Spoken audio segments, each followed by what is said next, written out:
नमस्कार दर्शकवृन्द, स्वागत छ सेन्ट्रल डुवर्स न्युजमा। कालचिनी ब्लक अन्तर्गत सेन्ट्रल डुवर्स चकमान छुई बग्ने बास्रा खोलामा शुक्रबार बिहानी 9 बजीको समय सेन्ट्रल डुवर्स राङ्गामाटी चिया श्रमिकहरूका रिस र आक्रोश त्यस समय देखियो जब ढुङ्गा उठाउने ट्रक गाउँ नजिकै ढुङ्गा उठाउन थालेछन्। चिया श्रमिकहरूद्वारा चियाबारीबाट नै ढुङ्गा उठाएको देखेर ट्रकवालालाई सूचना दिए कि गाउँ नजिकैका ढुङ्गा नउठाइदिनु भनेर। त्यसपश्चात ट्रकवाला नमान्दा बाध्य भई आफ्ना गाउँ आफ्ना चियाबारी बचाउनका निम्ति खुदै सेन्ट्रल डुवर्स राङ्गामाटीका औरतहरू अघि आएका छन्। यसैबीच राङ्गामाटी चिया श्रमिक, चियाबारीका बाबु, चियाबारीका इन्चार्ज र ढुङ्गा उठाउनेका बीच धेरै बेरसम्म कहासुनी भएको देखियो। सेन्ट्रल डुवर्स राङ्गामाटी जनताका भनाइ छ कि अबको आउँदो दिनमा बास्रा खोलाबाट ढुङ्गा उठाउनु नपाउने र उठाएमा सेन्ट्रल डुवर्स जनताबाट केही ठुलो कदम उठाउने बात सेन्ट्रल डुवर्स जनताले राखेका छन्। अब हाम्रो खोला भन्छ होइन, हामी त हाम्रो खोला भन्छ। उनीहरू आउँछ, बाहिरको मान्छे आउँछ, 2-4 रुपियाँ कमाएर उनीहरूले लान्छ खोला। अन्त त्यत्रो दिन त हामीले दिएको थियो, यत्रो साल हामीले केही पनि भनेको थिएन। आज हामीले हेर्दै हाम्रो यहाँ डिल भत्काइसक्यो। हाम्रो जुन चाहिँ उहाँ बाउको खोलाको त लाँदै थियो ढुङ्गा, लोग्यो, केही छैन, त्यति हामीले छोडिदिनै रहेको थियो। आज डिल भत्क्यो भन्दै नभत्का त्यहाँ हुँदैन भन्दै हामीलाई टेरेन, अटेरी गऱ्यो। अटेरी गर्दाखेरि ठिकै बाबु आयो। बाबु आउँदाखेरि बाबुलाई हामीले भन्यो, अन्त बाबु गएर पनि भन्यो र पनि उनीहरू निस्किनु खोजेन। त्यहाँदेखि पछाडि हामी सबै गयौँ। हामी औरत बगरमा जति पनि भएको औरतहरू सबै गएर गाडी हामीले लानु, रित्तै लानु, गाडी नभर्नु, गाडी रित्तै लिएर जानु, नभए चाहिँ नराम्रो हुन्छ हामीले भनिदिएको थियो। भोलिदेखि चाहिँ गाडी नडुकोस् हाम्रो खोलामा गाडी पनि नडुकोस्। त्यसमा कुनै यहाँ हाम्रै दाजुभाइहरू, सेन्डिकेटको दाजुभाइहरू को छ, अब छैन, को छ, हामीलाई त त्यो त थाहा छैन।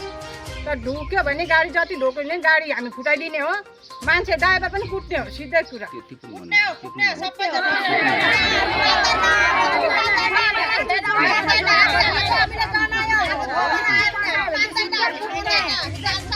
आज सबैजना हामी गाउँको मान्छे मिलेर यहाँ खोलामा गएको छ। सबैलाई नै थाहा छ, झन्डै 1 महिना 1.5 महिना अगाडिदेखिको हाम्रो खोलाको ढुङ्गा चाहिँ यिनीहरूले अब रोयल्टी काटेर भन्छ के भन्छ।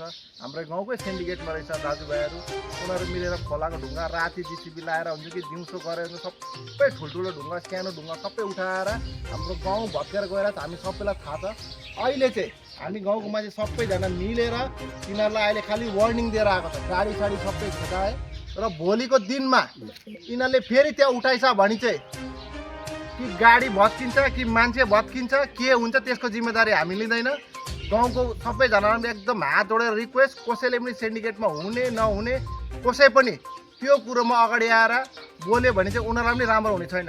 अब यसमा हाम्रो राङ्गामाटीको साहेब मिस्टर यसु कश्यप बाहिरको मान्छे, उसले आएर यो चिजमा सपोर्ट गरे हामीलाई, गाउँ बगाएर लान्छ भनेर। हाम्रो साल नानी यहाँबाट स्कुलहरू कहीँ राम्रो छैन, पढ्नुको लागि जहीँको जान्छ, सालमा 1-2 जना गरेर डेली नानी बगाउँछ।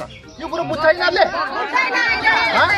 हामी जहीँको जानुको लागि पनि यहाँनिर मान्छे बिमारी भयो भने जेसिबीमा चढाएर लिएर जानुपर्छ।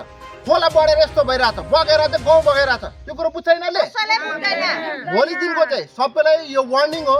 गाडी ढुकेको देखेछ भने चाहिँ हामी सबैजना गएर गाडी मान्छे के फुट्छ त्यति बेला चाहिँ त्यसको जिम्मा चाहिँ जसले लाएको छ त्यसले बुझ्छ। गाउँको भनेर सेभ गर्नु पाउँदैन। भेट्यो भने ड्राइभर पनि हामी त छोड्दैन। भोलिदेखि कसैलाई सेभ गर्नु पाउँदैन, कसैलाई सेभ गर्नु पाउँदैन। आयो भने भनेर पनि हामी चाहिँ बाँकी चाहिँ राख्दैनौँ। अब चाहिँ आयो भने धन्यवाद।